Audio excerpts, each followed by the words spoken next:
176 come into this. There's no 176. It is on 267, and we want a discussion here on Manipur. We want a discussion, and the Prime Minister has to open his mouth. One second. Manipur. How can he open it? Honorable member, How is the Prime Minister of India? one second. देश की सच्चाई सच छुपने नहीं देंगे। जब हो गई जग हसाई तो प्रधानमंत्री को मणिपुर की याद आई, लेकिन उसमें भी राजनीति को प्रधानमंत्री जी ने घुसाई। आदाब, मैं हूं हाफिज गुलाम सरवर और आप देख रहे हैं देश की सच्चाई। आपको और सबको शायद वो वीडियो देखने को मिल गया होगा। जी हां, वही वीडियो जो आज से 16 दिन पहले जो घटना घटी थी मणिपुर में, उसका वीडियो कल देर रात वायरल होना शुरू हो गया। निसंदेह देश प्रेमी और मानवता को प्यार करने वाले लोग अगर उस वीडियो को देखे होंगे तो बगैर रोए, बगैर आंसू बहाए वो रुक नहीं सके होंगे अगर दिल पत्थर का नहीं होगा तो। हमारे देश के प्रधानमंत्री आदरणीय नरेंद्र मोदी जी के जैसा अगर दिल होगा, या फिर वैसी ही सोच जिसकी होगी, या फिर जो उनके भक्त होंगे, उनका तो कलेजा बिल्कुल नहीं पसीजेगा। लेकिन बाकी तमाम भारतीयों का, जो भारतवर्ष से प्यार करते हैं, जो भारत के लोगों से प्यार करते हैं, जो भारत की मिट्टी से प्यार करते हैं, जो भारत के गरीबों से प्यार करते हैं, उनका दिल तो जरूर पसीजा होगा। और मैं समझता हूं कि जब मैं रोया तो शायद आप भी रोए होंगे। वो वीडियो इस लायक भी नहीं है कि उसे दोबारा स्क्रीन पर प्ले करा जाए, दिखाया जाए। उसे ब्लर कर भी नहीं दिखा सकते हम, क्योंकि वो दृश्य निहायत ही घिनौना, जी हां, गुजरात दंगे की उस याद को दोबारा ताजा कर देने वाली तस्वीर। जी हां, मैं ये बातें कह रहा हूं और साबित भी करूंगा कि गुजरात दंगे की उस याद को फिर से मणिपुर के इस दंगे ने ताजा कर दिया। फर्क इतना है कि गुजरात में मुसलमानों का कत्लेआम हो रहा था, मणिपुर में ईसाइयों का और आदिवासियों का कत्लेआम हो रहा। फर्क इतना है कि गुजरात में मुस्लिम महिलाओं के साथ इसी तरह का व्यवहार किया गया था, जिसके कई मुकदमे हाई कोर्ट से सुप्रीम कोर्ट तक घसीटते घसीटते तबाह और बर्बाद कर दिए गए और आज तक उसे न्याय नहीं मिला। ठीक इसी तरह से मणिपुर में भी ईसाई महिलाओं के साथ वही घिनौनी हरकत की गई है।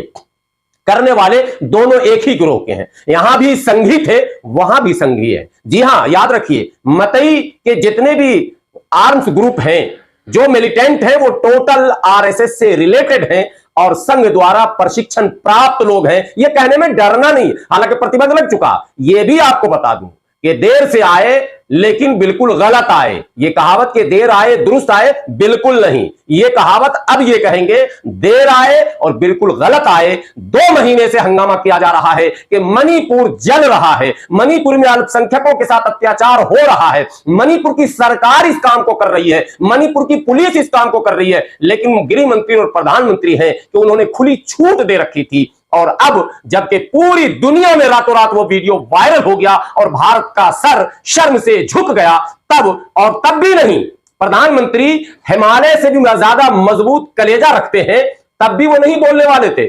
लेकिन चूंकि आज सदन चालू हो गया है, आज सेशन चालू हुआ है पार्लियामेंट का, आज मजबूरी थी प्रधानमंत्री जी की, आज उन्हें बोलना ही था। अगर आज ना बोलते तो फिर किस मुंह से वो सदन के अंदर जाते और दुनिया को क्या मुंह दिखाते। इसलिए मजबूर होकर कलेजे पर पत्थर तो है ही, पत्थर पर फिर एक पत्थर रखकर तब वो मीडिया के सामने आए और मीडिया से जो कुछ कहा उसमें क्या क्या राजनीति की, पहले तो उसको सुन लीजिए। भी सभ्य समाज के लिए ये शर्मसार करने वाली घटना है। पाप करने वाले, गुनाह करने वाले कितने हैं, कौन है, वो अपनी जगह पे है, लेकिन बेइज्जती पूरे देश की हो रही है। 140 करोड़ देशवासियों को शर्मसार होना पड़ रहा है।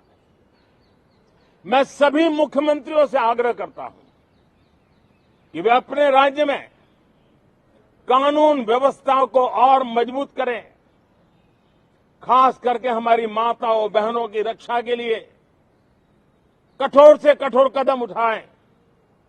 घटना चाहे राजस्थान की हो, घटना चाहे छत्तीसगढ़ की हो, घटना चाहे मणिपुर की हो, इस देश में हिंदुस्तान के किसी भी कोने में, किसी भी की राज्य सरकार में राजनीतिक वाद विवाद से ऊपर उठ करके कानून व्यवस्था का महात्मा, नारी का सम्मान, और मैं देशवासियों को विश्वास दिलाना चाहता हूं, किसी भी गुनहगार को बख्शा नहीं जाएगा।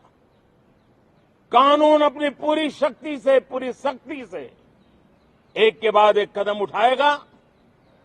मणिपुर की इन बेटियों के साथ जो हुआ है, इसको कभी माफ नहीं किया। सुन लिया आपने, मामला मणिपुर का है, लेकिन प्रधानमंत्री जी जब कैमरे के सामने आते हैं, मीडिया के सामने आते हैं, तो राजस्थान और छत्तीसगढ़ को इंक्लूड करते हैं। यानी जाते जाते भी राजनीति करते गए और साथ में कांग्रेस शासित राज्य को इसमें घिसेटते गए। ये कहने को तैयार नहीं कि डबल इंजन, बल्कि ट्रिपल इंजन। डबल इंजन में तो भारतीय जनता पार्टी केंद्र में और भारतीय जनता पार्टी राज्य में, एक इंजन नागपुर वाला भी है जो स्पेशल इंजन है। और ये ट्रिपल इंजन की सरकार जो मणिपुर में है, ये इतनी निकम्मी, इतनी नाकारा और इतनी संविधान विरोधी होगी, इसकी जिम्मेदारी लेने के बजाय कांग्रेस शासित राज्य राजस्थान और छत्तीसगढ़ को घिसेट लिया और साथ ही साथ दूसरे राज्य के मुख्यमंत्रियों को भी नसीहत देने लगे। आपने सुन लिया वो सारे शब्द प्रधानमंत्री जी के। लेकिन सदन शुरू हुआ, उससे पहले क्या क्या हुआ सदन में और सदन कैसे स्थगित हुआ है, वो तो आप वीडियो में देखेंगे ही। लेकिन यह जानना आपके लिए जरूरी है कि यह मामला हुआ कब और इसके पीछे कौन कौन है, और अब तक इतना कुछ होने के बाद कार्रवाई के नाम पर क्या क्या हुआ। यह घटना आज की नहीं है, 16 दिन पहले की यह घटना है। और घटना क्या है? हजारों की भीड़ एक कुकी परिवार के घर पर, हजारों की भीड़ जब बोल दूं तो आप समझ लेंगे, वो भीड़ जिसे मतई कहते हैं, यानी हिंदुओं की भीड़। जी हां, वो भीड़ हजारों की तादाद में एक कुकी यानी आदिवासी ईसाई के घर पर हमला करता है, उसके घर को लूटता है, खसोटता है और उसके घर में आग लगा देता है। घर के लोग जान बचाने के लिए भागते हैं, पूरा परिवार भागता है, पूरी फैमिली भागती है और पुलिस के शरण में जाती है। यह बात पहले याद कर ले देश के लोग कि पुलिस के शरण में जाती है। और यह भीड़ उसके घर को फूंकने के बाद पुलिस के पास पहुंचती है और पुलिस के कस्टडी से उस पूरे परिवार को खींचकर छुड़ाकर लाती है और पुलिस मूक तमाशाई बनी रहती है। पहला सवाल कि वो कौन से हथियार लेकर पुलिस वाले थे कि इतना कुछ होने के बाद भी पुलिस इस काबिल नहीं है कि दंगाइयों से निमट सके और किसी निर्दोष को बचा सके। तो पुलिस की कस्टडी से उस पूरे परिवार को लाया जाता है, बूढ़े को मार दिया जाता है और जवान को मार दिया जाता है, बच्चे को मार दिया जाता है और महिलाओं को निर्वस्त्र कर गैंग रेप किया जाता है और उसके नंगा करके उसका परेड कराया जाता है, उसको दौड़ाया जाता है। और यह सब कुछ 1 मिनट में नहीं हुआ होगा। जिस पुलिस वाले से इन भीड़ तंत्र ने, जिस पुलिस वाले के कब्जे से उस आदिवासी, उस क्रिश्चियन परिवार को छुड़ाया होगा, तब से लेकर और नग्न दौड़ाने तक, यानी जो वीडियो आप तक पहुंच चुका है तब तक की घटना को अंजाम देने में 4 से 6 घंटे लगे होंगे।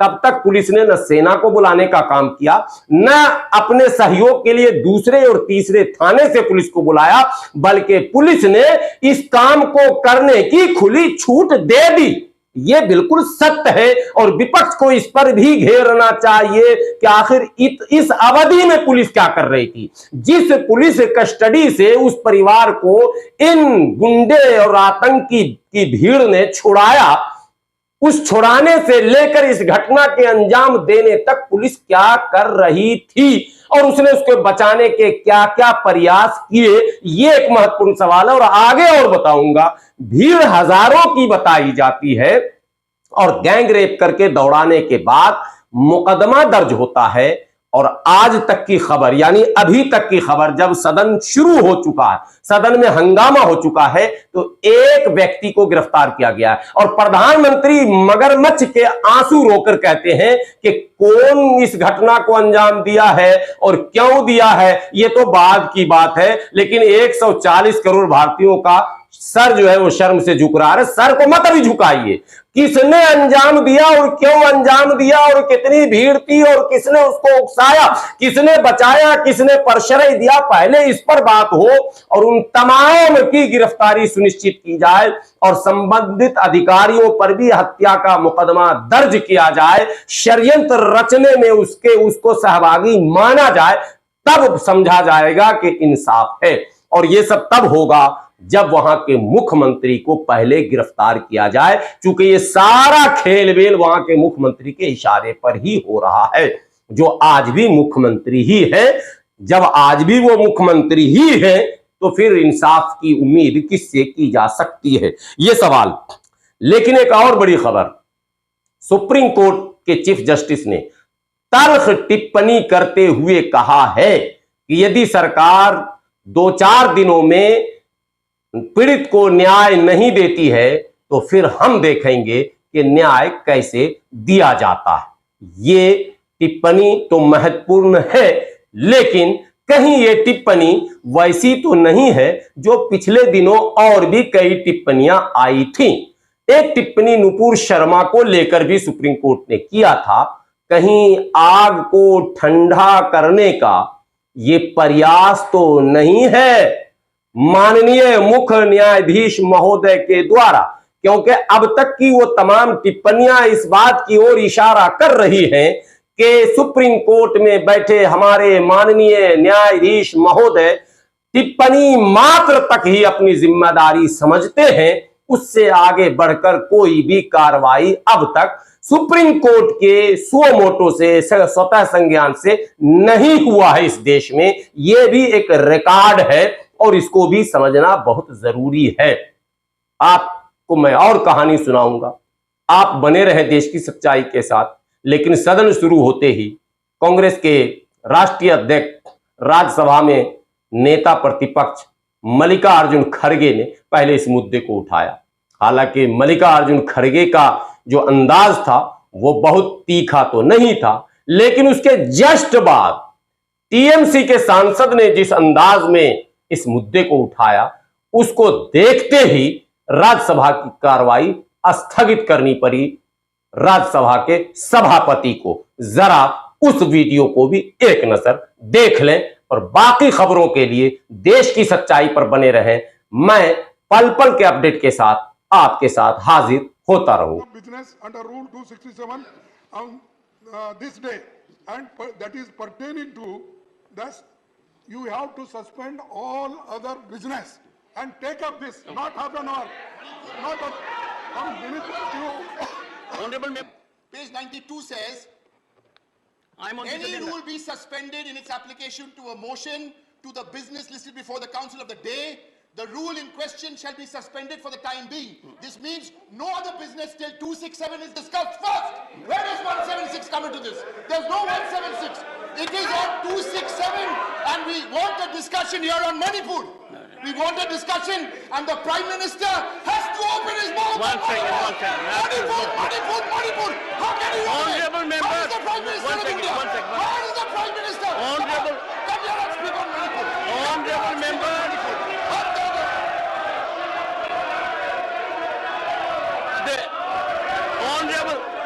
Honorable members, Rule 176 notice the government is keen, agreeable for a discussion. I will have consultation with the leader of the house and decide it accordingly.